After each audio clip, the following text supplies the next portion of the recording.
संपूर्ण पॅनल बिनविरोध करण्यासाठी भाजपकडून मोठा दबाव असल्याचा आरोप झाला। मुख्य म्हणजे आपल्या समाजामध्ये वाद नको ते सोडवण्यासाठी सर्व ते गेले होते, पण पुन्हा एकदा वाद झाले आणि त्यामध्ये त्यांची हत्या झालेली आहे। त्यांच्या भावावरती पुतण्यावरती आता उपचार सुरू आहेत। मात्र या प्रकरणामध्ये देशमुख आणि त्यांच्या मुलाचा हात असल्याचे आरोप जे आहेत ते मनसेचे पदाधिकारी प्रशांत इंगळे यांनी केलेले आहेत। अत्यंत गंभीर स्वरूपाचे हे आरोप आहेत।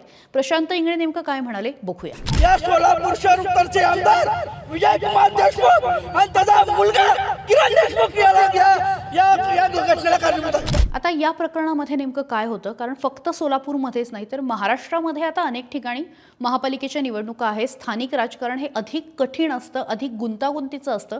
मात्र तिथे जर जीव घेण्यापर्यंत गोष्ट जात असेल, राजकारण जर एखाद्याच्या जीवावर उठत असेल तर ते नुसतं गंभीर नाही तर दखल सुद्धा घेण्यासारखं आहे।